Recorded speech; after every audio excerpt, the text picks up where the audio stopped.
चूड़ी बेचने वाली अंजलि सुबह सुबह बाजार के एक कोने में आकर बैठ जाती ताकि अपने परिवार के लिए कुछ पैसे कमा सके। इसके लिए वो रोज पूरे दिन मेहनत करती। जब भी कोई महिला पास से निकलती तो वो आवाज लगाना शुरू कर देती। आइए आइए दीदी, आइए आंटी, बहुत बढ़िया चूड़ियाँ हैं, सीधी मुंबई से आई हैं। प्रियंका चोपड़ा, सोनम कपूर, अनन्या पांडे सब यही चूड़ियाँ पहनती हैं। आपके हाथों पर खिल जाएंगी। आइए दीदी, आइए आंटी, जरा पहनकर तो देखिए, आपके वो तो बस आपको देखते ही रह जाएंगे। मुझे दिखाओ तो जरा चूड़ियाँ कैसी हैं? क्या नाम है तुम्हारा? अंजलि। ये देखिए दीदी, ये वाली चूड़ियाँ आप पर बहुत खिलेंगी, अभी पहना कर दिखाती हूँ। अंजलि ने महिला को चूड़ियां पहनाई। महिला को चूड़ियां पसंद आ गईं। उसने अंजलि को पैसे दिए और निकल गई। शाम के समय जब महिलाएं सब्जी लेने के लिए आती तब बाजार में अच्छी खासी भीड़ हो जाती। तब अंजलि और भी जोर जोर से आवाज लगाने लगती। आइए दीदी, आइए आंटी, बहुत बढ़िया चूड़ियाँ हैं, सीधा मुंबई से आई हैं। फिल्मों में काम करने वाली सारी हीरोइनें यही पहनती हैं। आप पहनकर देखिए, आप भी खिल उठेंगी। अंजलि शाम को अपने दिन की बिक्री के पैसे संभालती, अपनी चूड़ी की टोकरी सिर पर रखकर घर की ओर चल देती। रास्ते में कृष्ण मुरारी का मंदिर पड़ता था। वहां अंजलि थोड़ी देर के लिए जरूर रुकती। एक तरफ टोकरी रखकर फूल वाले के पास जाती, फूल और अगरबत्ती खरीदती और कृष्ण मुरारी के सामने खड़ी हो जाती। हे कृष्ण मुरारी, मेरे पापा को जल्दी अच्छा कर दो। इतने पैसे दे दो कि घर की मरम्मत हो जाए। माँ को खाना बनाने में बहुत तकलीफ होती है। पैसे आ जाएंगे तो छोटू की पढ़ाई भी ठीक से हो सकेगी और जिम्मेदारियां पूरी हो गई तो मैं भी अपना नाचने का शौक पूरा कर सकूंगी। आपके आगे मीरा बनकर अपना नृत्य पेश करूंगी। रोज की तरह अपनी प्रार्थना कर अंजलि अपना चूड़ियों का टोकरा संभालकर घर के लिए चल देती।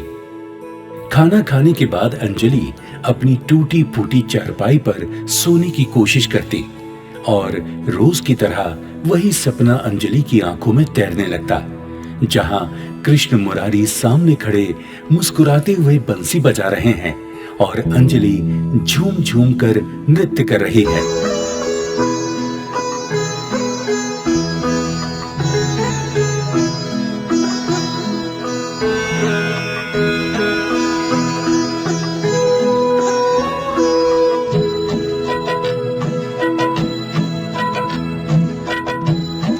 इसी तरह सपना देखते देखते अंजलि सो जाती। उस दिन भी रोज की तरह शाम को अंजलि मंदिर में फूल चढ़ाकर और अगरबत्ती जलाकर बाहर निकली तो एक साधु ने उसके पास आकर कहा, बेटी, कृष्ण मुरारी की भक्तिन हो, ये लो बंसी, इसे घर में लगा लो। कृष्ण मुरारी की कृपा तुम पर सदा बनी रहेगी। साधु बंसी देकर चला गया। अंजलि ने बंसी घर में अपने सोने की जगह के पास वाली दीवार पर लगा दी। बांसुरी लगाकर अंजलि बांसुरी को देखने लगी। तभी बांसुरी में से धुन निकलने लगी। बंसी की धुन पर अंजलि के पैर अपने आप थिरकने लगे। अंजलि झूम झूम कर नाचने लगी। उसके नृत्य की आवाज सुनकर उसकी माँ और छोटा भाई भी वहां आ गए। क्या हुआ बेटी, ये आवाज कैसी? कुछ नहीं माँ, बस थोड़ा नाचने का मन कर रहा था। अच्छा अच्छा, चल अब सो जा, सुबह उठना भी तो है। अंजलि बंसी की ओर देखती रही। उसे लगा कि बंसी उसके मन की बात समझती है। वो बंसी की ओर देखते देखते सो गई। अगले दिन फिर से बाजार में अंजलि रोज की तरह चूड़ियां बेचने बैठ गई। आइए आइए दीदी, आइए आंटी, बढ़िया बढ़िया चूड़ियां लेकर आई हूँ, सीधी मुंबई से आई हैं। सारी हीरोइनें यही चूड़ियां पहनती हैं। तभी एक महिला उसके पास आई। जरा दिखाना तो चूड़ियां। हाँ हाँ दीदी देखिए, मुंबई की स्पेशल चूड़ियाँ हैं। ऐसी तो कुछ खास नहीं लग रही। अरे दीदी, सारी हीरोइनें यही चूड़ियाँ पहनती हैं। अरे चुप कर, कुछ भी बक रही है। मुंबई से स्पेशल हवाई जहाज आता है क्या तेरी झोपड़पट्टी में चूड़ियाँ सप्लाई करने? दीदी ऐसे क्यों कह रही हैं? अरे ठीक ही तो कह रही हूँ। इतना बड़बड़ कर बोलने से पहले सोचा कर, अपनी औकात में रहना चाहिए। इस तरह अंजलि को दुत्कार कर वो महिला चली गई। अंजलि की आंखों में आंसू आ गए। पता नहीं दिन कैसे गुजरेगा। अंजलि का डर ठीक निकला। उस दिन अंजलि की कमाई नहीं हुई। शाम को सिर पर चूड़ियों का टोकरा उठाए अंजलि घर की ओर चल दी। रास्ते में मंदिर पर रोज की तरह रुकी। उसकी आंखों में अभी भी आंसू थे। आज तो कुछ भी कमाई नहीं हुई। घर वालों का खाने का जुगाड़ कैसे होगा? तभी एक लंगर बांटने वाला आदमी उसके पास आया। लो बिटिया, प्रसाद ले लो। पूरी आलू हैं, तुम्हें पसंद आएंगे। बाबा, घर पर मेरी माँ, बापू और छोटा भाई भी है। उनके लिए भी प्रसाद दे देंगे? हाँ बिटिया, क्यों नहीं। ये लो, ये ले जाओ। अंजलि को अपने परिवार के लिए भी प्रसाद मिल गया। अंजलि सोचने लगी कि अगर आज उसे लंगर का खाना ना मिलता तो घर वालों का पेट कैसे भरता। अंजलि मन ही मन प्रण करती है कि अगर कभी उसकी हैसियत हुई तो वो भी एक लंगर जरूर चलाएगी, जहां जरूरतमंद लोग खाना खा सकेंगे। वक्त का क्या भरोसा, कभी भी किसी पर भी बुरे दिन आ सकते हैं। यही सोचकर अंजलि घर की ओर चल पड़ी। रात को सोने से पहले अंजलि एकटक बस बंसी की ओर देखती रही। तभी फिर से बंसी से आवाज आई, अंजलि, अंजलि, तुम चाहती हो कि तुम्हारी बिक्री अच्छी हो? हाँ कृष्ण मुरारी। तो तुम रंगशाला के बाहर जाकर अपनी चूड़ियां बेचना शुरू करो। वहां महिला कलाकार तुम्हारी चूड़ियां शौक से खरीदेंगी। बाजार के मुकाबले वहां अच्छी बिक्री होगी। जैसा आप कहते हैं कृष्ण मुरारी, मैं वैसा ही करूंगी।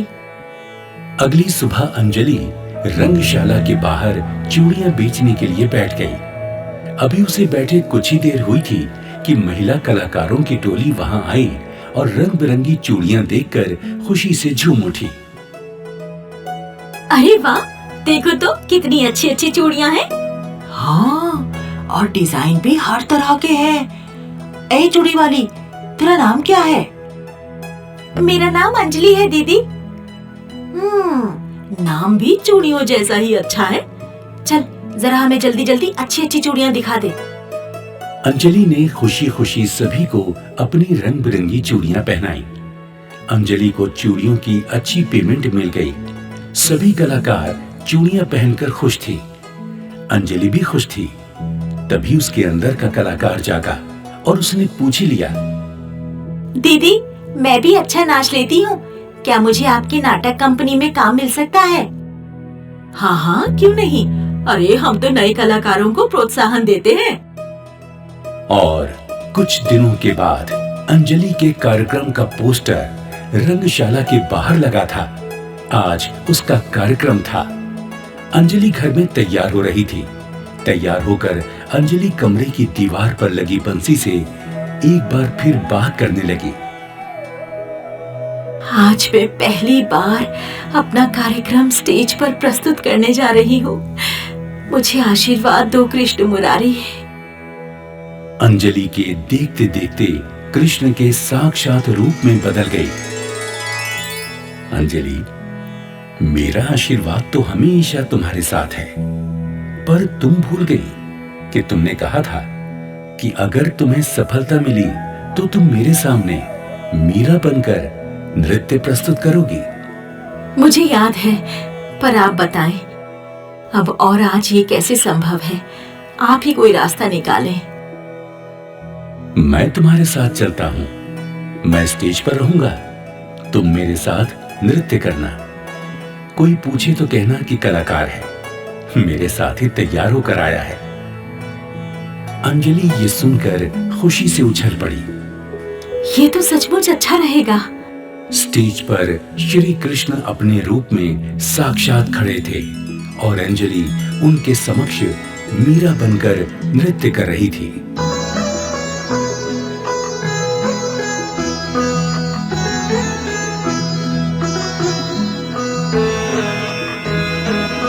आज अंजलि एक कामयाब कलाकार है।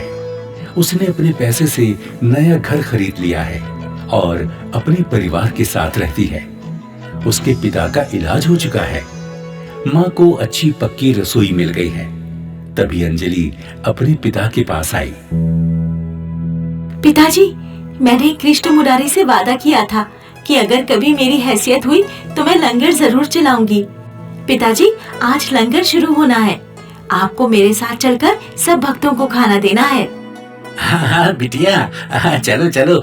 तुम्हारे इस फैसले ने तो मेरा सीना गर्व से चौड़ा कर दिया है। ईश्वर सबको मेरी अंजलि जैसी बेटी दे। चल बेटी चल। लंगर में अंजलि, उसके पिता, माँ और छोटा भाई संगत को अपने हाथों से खाना खिला रहे हैं। अंजलि ने प्रण लिया है कि उसका ये लंगर 7 दिन चलेगा। सच है, बुरा समय किसी पर भी आ सकता है। ऐसे में उसे खाना खिलाना और उसकी मदद करना ही सही रास्ता है, ना कि उसे दुत्कारना और बेकार के भाषण देना।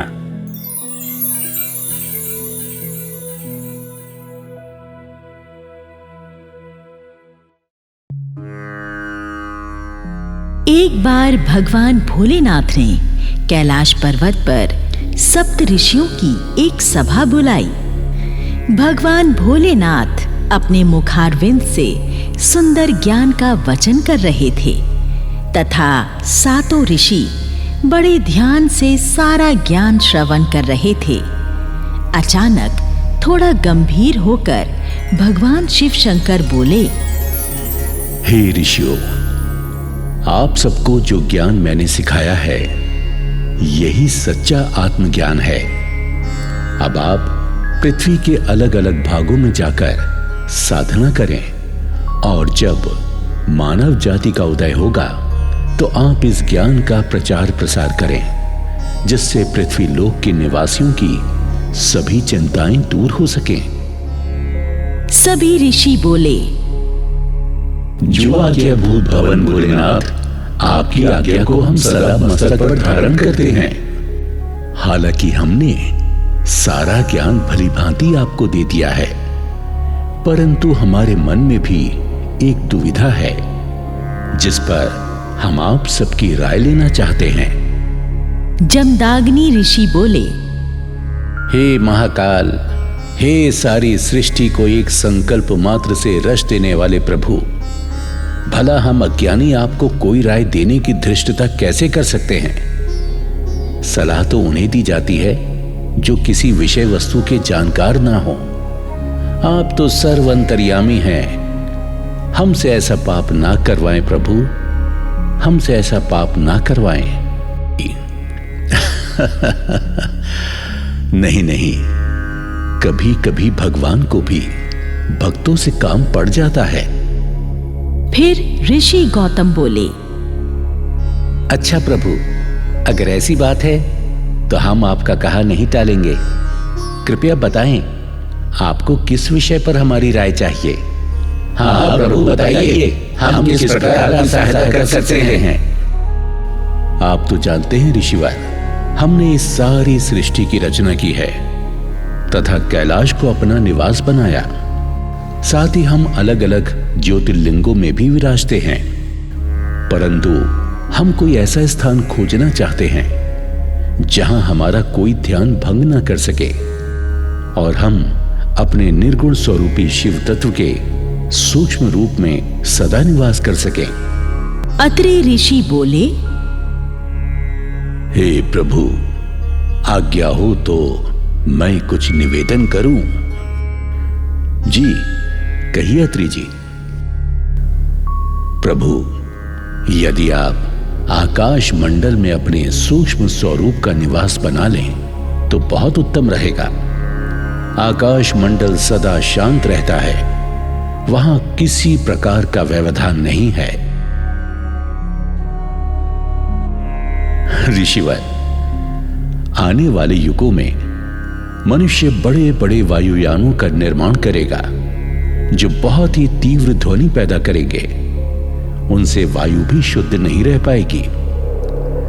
विज्ञान की अंधी दौड़ में मनुष्य आकाश मंडल में भी शोरगुल मचा देगा।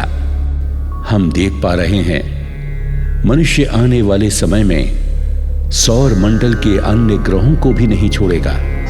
इसलिए आकाश मंडल में हमारा सूक्ष्म रूप से निवास करना उचित नहीं है। आपका क्या कहना है भारद्वाज ऋषि जी? भारद्वाज बोले, प्रभु, आप चाहें तो सागर की अतल गहराई में सूक्ष्म रूप से निवास करें। मैंने कई शताब्दियों तक वहां तप किया है और मैं ये भली प्रकार जानता हूं कि वहां निस्तब्ध शांति का साम्राज्य छाया रहता है। वहां कोई आता जाता नहीं प्रभु। अनंत सागर की गहराई ही मुझे उचित जान पड़ती है। भारद्वाज जी, मैं देख पा रहा हूं कि आने वाले युगों में मनुष्य बड़ी बड़ी पनडुब्बियों का निर्माण कर लेगा और बहुमूल्य रत्नों की खोज में सागर की अथाह गहराइयों में भी पहुंच जाएगा। यहां तक कि मनुष्य उन पनडुब्बियों का सागर के बहुत नीचे छुपकर एक दूसरे के देशों के विरुद्ध होने वाले युद्धों में भी प्रयोग करेगा। मनुष्य मनुष्यता को भुला देगा और अपनी ही दुष्टताओं से सागर के अबोध जीव जंतुओं की भी प्राणहानि कर देगा। सागर के नीचे की शांति को भी मनुष्य भंग कर देगा। यदि हम अपने सूक्ष्म रूप को वहां छुपाते हैं तो मनुष्य हमें वहां भी खोज लेगा। अब तो आप ही कुछ बताइए वशिष्ठ ऋषि जी। वशिष्ठ ऋषि बोले, भोलेनाथ, मैंने पृथ्वी के अति दुर्गम और घने जंगलों में अनंत प्रकल्पों तक साधना की है। अगर पृथ्वी के घने वनों में आप अपने सूक्ष्म रूप से निवास करें तो वहां का मधुर वायुमंडल आपको बहुत ही मनमोहक लगेगा। वनों की सुंदर झीलों का मीठा जल सदा आपको भाता रहेगा प्रभु। जंगलों के सुंदर सुंदर दृश्य हमेशा तृप्ति प्रदान करते रहेंगे। इसीलिए मेरी राय है कि आप वनों का ही चुनाव करें प्रभु। नहीं ऋषि वशिष्ठ, मैं देख पा रहा हूं कि आने वाले समय में मनुष्य समस्त वनों को काट डालेगा। मनुष्य जंगलों को काट काट कर वहां बड़े बड़े नगरों का निर्माण कर देगा। वनों के पशु पक्षी वहां से जान बचाकर नगरों की ओर प्रस्थान करेंगे और मनुष्य के हाथों मारे जाएंगे। मनुष्य वनों को हटाकर वहां कल कारखानों की स्थापना कर देगा, जिससे वहां की वायु और जल दोनों ही प्रदूषित हो जाएंगे। इसीलिए वनों में सूक्ष्म रूप की स्थापना करना उचित नहीं है। एक दिन वहां भी मनुष्य हमें खोज ही लेगा। इतने में कहीं से खिलखिलाते हुए नटखट छोटे से गणपति जी वहां पहुंच गए। उनको यूं अचानक आए देखकर शिव जी बोले, आइए आइए गौरी नंदन, यूं अचानक कहां से दौड़ते हुए आ रहे हैं? ये आपकी बाल क्रीड़ाएं हमारे मन को बड़ा मोहित करती हैं। गणेश जी बोले, प्रणाम पिताश्री। सभी सप्त ऋषिगण भी मेरा प्रणाम स्वीकार करें तथा कृपया कर मुझे भी बताएं कि आप भोलेनाथ के साथ किन गूढ़ विषयों पर चर्चा कर रहे हैं। हालांकि आप लोग बहुत वयोवृद्ध हैं, किंतु मेरे मन में ज्ञान की अनंत पिपासा है। उसे शांत करने के लिए ही मैं आपसे पूछने की धृष्टता कर रहा हूं। मैंने अपनी मां गौरी से सुना है कि बड़े लोगों की संगत से बहुत ज्ञान की बातें सुनने को मिलती हैं। कृपया मुझे भी इस सभा की विषय वस्तु से परिचित करवाएं। सभी ऋषि चुप थे तो शिव जी ने सारी वार्ता गणपति जी को सुनाते हुए अपनी दुविधा प्रकट की। इस संदर्भ में आपकी क्या राय है गणपति? गणेश जी बहुत सोचकर बोले, ये तो बहुत कठिन समस्या जान पड़ती है, परंतु हर कठिनता का समाधान भी उसी में छुपा होता है पिताश्री। गौरी नंदन, आपका क्या भावार्थ है? विस्तार से बताएं। गणेश जी बोले, हे प्रभु, आपकी बात उचित है कि आने वाले युगों में मनुष्य आकाश, धरती के वनों और सागर की गहराइयों तक अपनी पहुंच बना लेगा और आपका सूक्ष्म रूप से वहां निवास करना कठिन हो जाएगा। पिताश्री, मेरी राय है कि आप मनुष्य के मन को ही अपना निवास बना लें। आप ईश्वर और शिव रूपी आत्मा के रूप में मनुष्य के भीतर ही छुप जाएं। वो सारा जीवन आपको बाहर ही खोजेगा और आप शांति से उसके भीतर निवास करते रहेंगे। इस प्रकार शिवोहम रूपी आत्मा की शांति कभी भंग नहीं होगी और मनुष्य को आपका पता भी नहीं चलेगा। और जब कभी किसी भक्त पर आप प्रसन्न होंगे तो उसे आत्मज्ञान से जोड़कर आप उसके भीतर ही दर्शन दे देंगे, जिससे उसकी हर मनोकामना पूर्ण हो जाएगी। मेरे अनुसार यही सबसे उचित रहेगा। अरे वाह, आपने तो सारी दुविधा ही समाप्त कर दी। यही उचित रहेगा कि हम मनुष्य के हृदय में ही बस जाएं, वहीं सूक्ष्म आत्मा के रूप में निवास करें। आपने अपने इस मार्गदर्शन से हमारा मन मोह लिया गौरी नंदन। हम और ये सभी सप्तऋषि आपको वरदान देते हैं कि आज से आप लोक परलोक में सबसे अधिक बुद्धिमान माने जाएंगे। आपका कल्याण हो। सभी ऋषि बोले, तथास्तु। फिर सभी ऋषियों ने जयनाद किया। बोलिए, रिद्धि सिद्धि और बुद्धि के दाता गणपत जी महाराज की जय।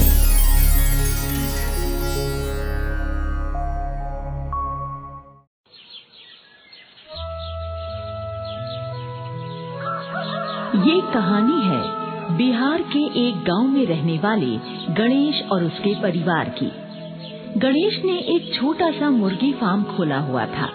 अंडे और मुर्गियों के व्यापार से गणेश का गुजारा बड़े अच्छे से हो जाया करता था। गणेश शिव भगवान में बड़ी आस्था रखता था। गणेश के परिवार में उसकी पत्नी वंदना और 2 बच्चे रिंकी और टिंकू थे। रिंकी और टिंकू स्कूल में पढ़ते थे और स्कूल से लौटकर गणेश के कामों में उसका हाथ बटाया करते थे। टिंकू, तू मुर्गियों के लिए बर्तनों में पानी रख दे, मैं मुर्गियों को दाना डाल देती हूँ। ठीक है दीदी। दोनों बच्चे मुर्गियों के लिए दाना पानी की व्यवस्था करने लगते हैं। तभी वहाँ पर गणेश आता है और कहता है, अरे वाह मेरे बच्चों, मेरे लिए तुम दोनों तो भोलेनाथ का वरदान हो। मेरा आधा काम तो तुम दोनों ही निपटा देते हो। शाबाश। और गणेश दोनों बच्चों को प्यार से गले लगा लेता है। उसने अपने घर में ही भोलेनाथ की प्रतिमा स्थापित कर रखी थी और वो हर रोज भोलेनाथ की पूजा किया करता था। गणेश का एक नियम और भी था। जब भी मुर्गी और अंडे बेचने पर कमाई करता, अपनी कमाई का एक हिस्सा भोलेनाथ के नाम पर किसी भिखारी को दान कर देता था।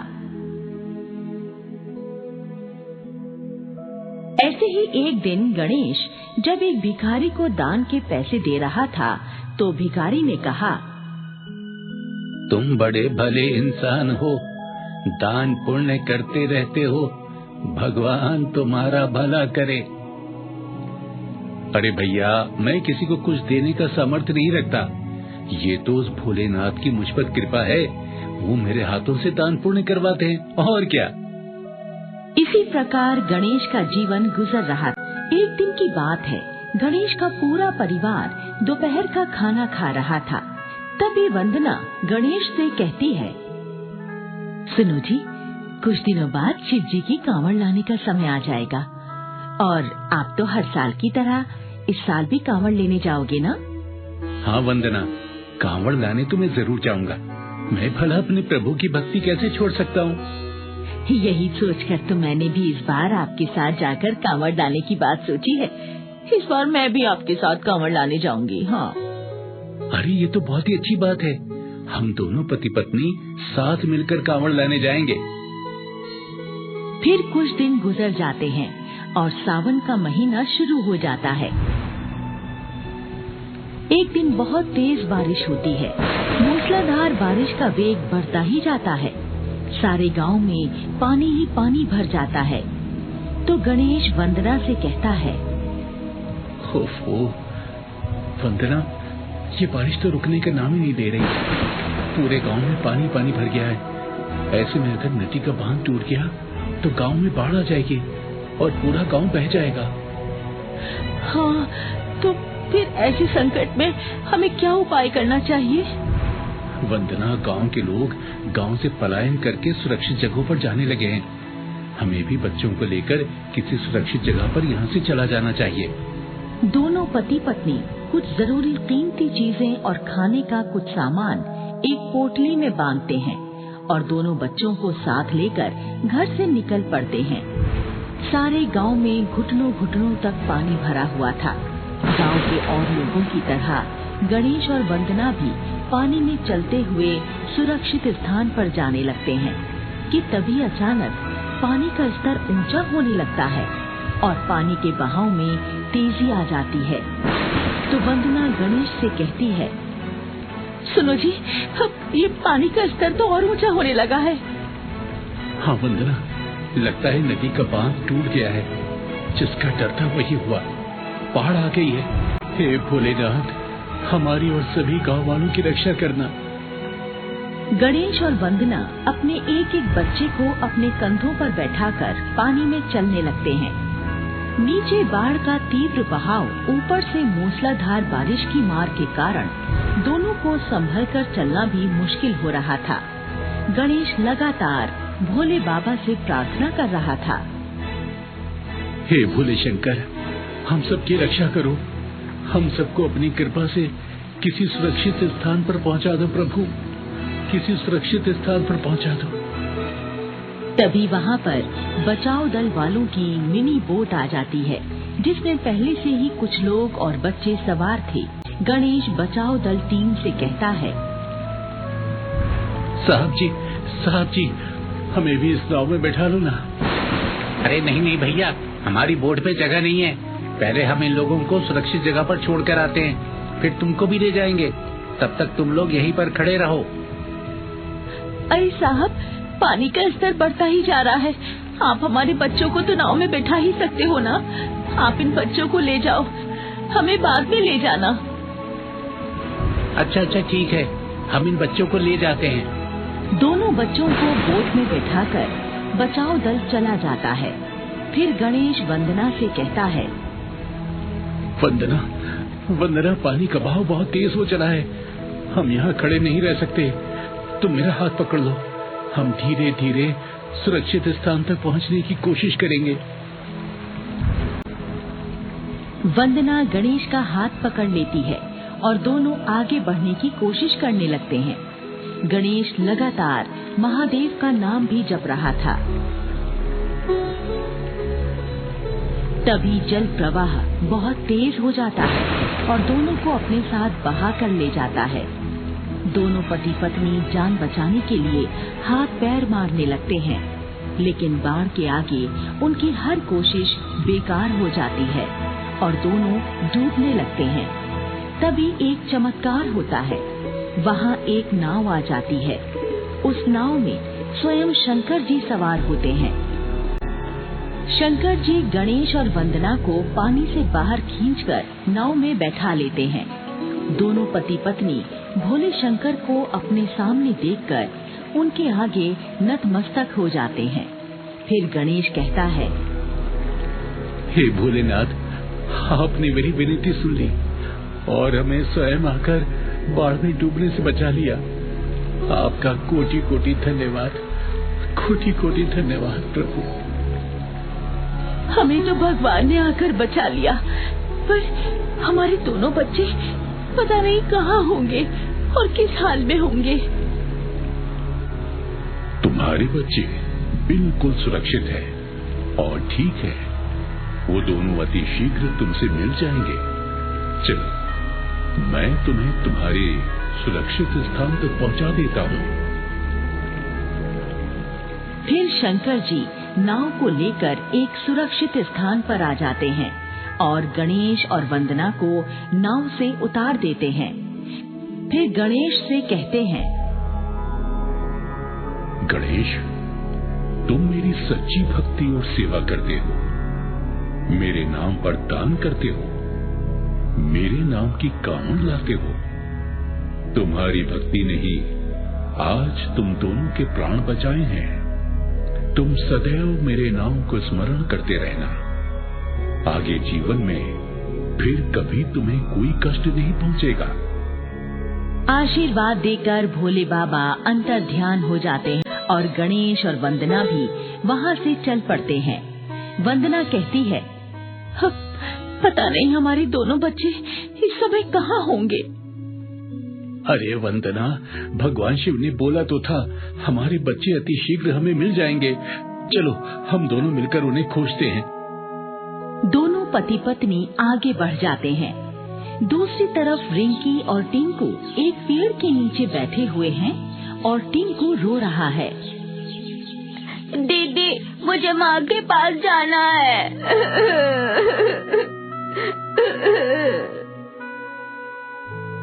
रो मत टिंकू, बचाओ दल वाले हमारे माँ बापू को बहुत जल्दी हमारे पास लेकर आ जाएंगे। तभी गणेश और वंदना दोनों बच्चों को खोजते हुए बच्चों के पास आ जाते हैं। वो रहे मेरे बच्चे, मेरे बच्चे, टिंकू, रिंकी, तुम लोग ठीक तो हो ना? मेरे बच्चे। दोनों बच्चे दौड़कर अपने माँ बाप से लिपट जाते हैं और गणेश भगवान को धन्यवाद देने लगता है। हे शिव शंभू, आप सचमुच भोले और दयालु हैं। आपकी कृपा से हमारी जान भी बच गई और हमें हमारे बच्चे भी मिल गए। आपको कोटि कोटि प्रणाम, कोटि कोटि प्रणाम। ये बिल्कुल सत्य है। संकट के समय अपने भक्तों के प्राण बचाने भगवान जरूर आते हैं, लेकिन ये चमत्कार तभी संभव है जब भगवान के प्रति भक्त की आस्था सच्ची हो।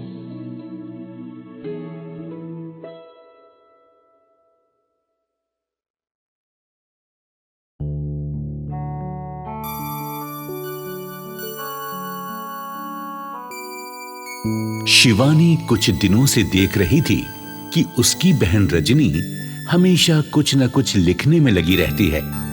आखिर एक दिन शिवानी ने पूछ ही लिया, ये तुम क्या लिखने में लगी रहती हो? कोई उपन्यास है क्या? नहीं, मैं एक किताब लिख रही हूँ, भीख मांगने के नए नए तरीके। आजकल लोग सीधे सीधे भीख नहीं मांगते ना, बल्कि नए नए तरीके अपनाते हैं। वो ऐसे दिखाते हैं कि जैसे वो मुसीबत में फंस गए हैं और बड़े ही जायज तरीके से मदद मांग रहे हैं, और तुम्हारे जैसे लोगों को बेवकूफ बनाते हैं। ये सिर्फ तुम्हारी सोच है रजनी, लोगों को कभी सचमुच जरूरत हो सकती है। नहीं शिवानी मेरी बहन, ये तुम्हारा भोलापन है।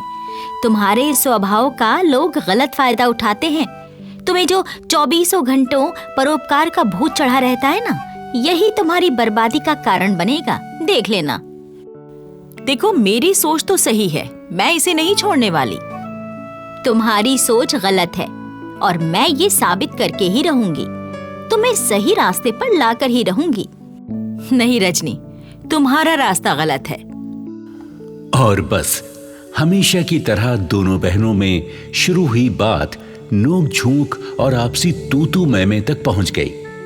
जहां एक तरफ शिवानी दूसरों की मदद करने को इंसानियत समझती थी, तो वहीं रजनी इसे बेवकूफी समझती थी।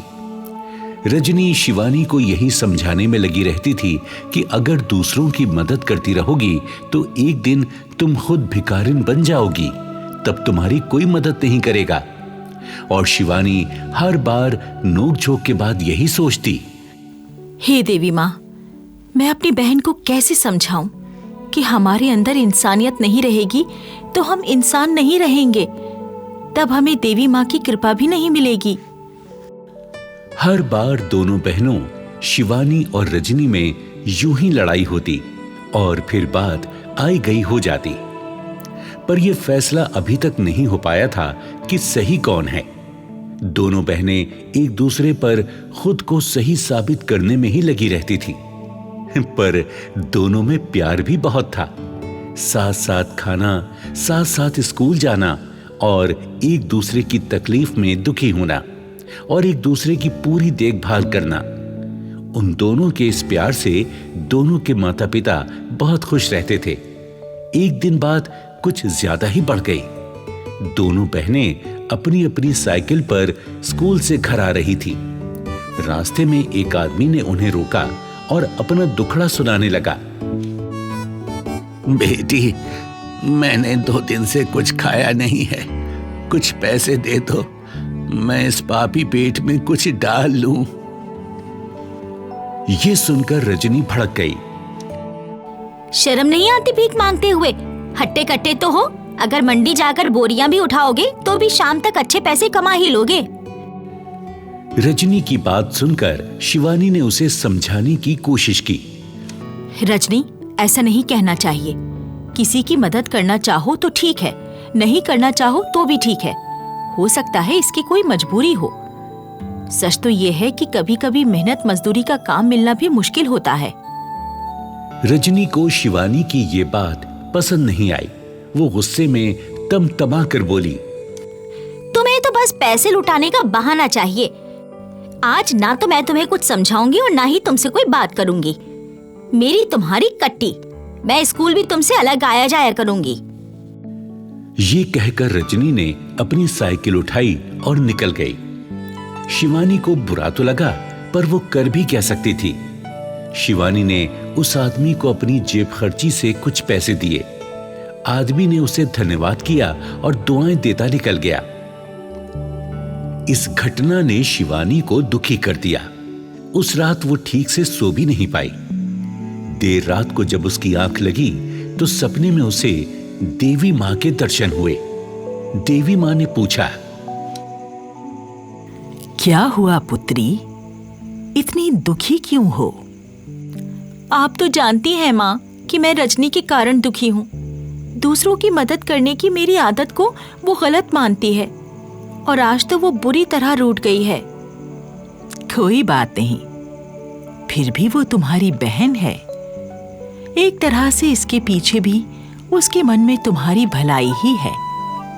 कुछ लोग अपने अनुभवों से सीखी बात को ही सच मानते हैं। उसके अनुभव उसे भी सिखा देंगे कि सही क्या है और गलत क्या है। ये कहकर देवी मां अंतर ध्यान हो गई। उस दिन के झगड़े के बाद शिवानी और रजनी घर से स्कूल और स्कूल से घर एक साथ नहीं बल्कि अलग अलग आने जाने लगी थी। एक दिन स्कूल से घर आते हुए रजनी की साइकिल पंचर हो गई। उसने जेब टटोली तो पैसे भी नहीं थे। जेब खर्ची के लिए जो पैसे मिले थे वो तो उसने आधी छुट्टी में खर्च कर दिए थे। तभी उसने देखा कि एक आदमी अपनी छोटी बेटी के साथ बाजार से सामान खरीद कर आ रहा था। रजनी ने सोचा कि इससे मदद मांग ली जाए। वो उस आदमी के पास जाकर बोली, अंकल अंकल, मेरी साइकिल का टायर पंक्चर हो गया है। बाय चांस मेरे पास पंक्चर लगाने के पैसे नहीं हैं। आप मुझे कुछ पैसे दे देंगे? मैं पंक्चर लगवा कर आराम से चली जाऊंगी, नहीं तो मुझे इसी तरह घसीट कर साइकिल को घर तक ले जाना पड़ेगा। आप मुझे अपना पता दे देना, मैं आपके पैसे आपको घर तक पहुंचा दूंगी। उसकी ये बात सुनकर उस आदमी के साथ जो छोटी लड़की थी वो जोर से बोली, नहीं बापू, इसे पैसे मत देना। ये इन लोगों ने पैसे मांगने के नए नए तरीके निकाल लिए हैं। खुद ही साइकिल से हवा निकाल दी होगी। थोड़ी दूर जाकर किसी साइकिल वाले की दुकान से पंप उठाकर हवा डाल लेगी और हमारे दिए पैसों से मौज उड़ाएगी, चाट पकौड़ी खाएगी। मॉडर्न भिखारी। उस बच्ची की बात सुनकर रजनी की आंखों में आंसू आ गए। ये कैसी मुसीबत की घड़ी थी। उसके पास पैसे नहीं थे। अपनी बहन शिवानी के साथ आना जाना उसने खुद ही बंद कर दिया था। नहीं तो आज शिवानी उसके साथ होती और वो इस मुसीबत से निकल जाती। किसी तरह साइकिल घसीटते घसीटते रजनी घर तक पहुंची। बड़े दुखी मन से उसने खाना खाया और लेट गई। उसका मन कर रहा था कि अपनी बहन शिवानी को आज की घटना के बारे में बताकर मन हल्का कर ले, पर उसने खुद ही तो शिवानी से बात करनी बंद कर दी थी। किसी तरह रजनी ने रात बिताई। सुबह उसने सोचा कि शिवानी से बात कर ही ली जाए। शिवानी, मुझे कुछ बात करनी है। हाँ हाँ करो, मैं तो कब से इंतजार कर रही थी कि तुम मुझसे कोई बात करो। और रजनी ने शिवानी को साइकिल पंक्चर वाली बात बता दी। शिवानी समझ गई कि ये तो देवी माँ ने रजनी को समझाने के लिए किया है। उसने रजनी से कहा, रजनी, वो कन्या कोई और नहीं, स्वयं देवी माँ ही थी जो तुम्हें समझाने आई थी कि कभी कभी किसी के साथ कोई मजबूरी भी हो सकती है। बिना सच्चाई जाने हमें किसी के बारे में फैसला लेना नहीं चाहिए। और वैसे भी इस दुनिया में जो है वो सबका है, तो फिर सबके साथ बांटने में कंजूसी कैसी? तुम ठीक कहती हो शिवानी, अब मुझे समझ में आ गया है। इस इतवार को मैं अपने हाथों से खीर पूरी बनाऊंगी। देवी माँ के मंदिर जाकर पहले प्रसाद चढ़ाऊंगी, फिर मंदिर के बाहर बैठे भिखारियों में बांटूंगी और दान भी करूंगी। शिवानी उसकी बात सुनकर खुश हुई और दोनों साथ साथ स्कूल के लिए निकल पड़ी। इतवार को रजनी ने अपने हाथों से खीर पूरी बनाई। मंदिर जाकर पहले प्रसाद चढ़ाया, फिर मंदिर के बाहर बैठे भिखारियों को खिलाया और कुछ सिक्के भी दान किए। शिवानी ने देवी माँ के सामने सिर झुकाकर उनका धन्यवाद किया। आपका बहुत बहुत धन्यवाद माँ। इस प्रकार देवी माँ ने दोनों बहनों का झगड़ा सुलझा दिया। अब रजनी भी चिड़चिड़ी नहीं रहती थी, वो भी हर पल खुश रहती थी।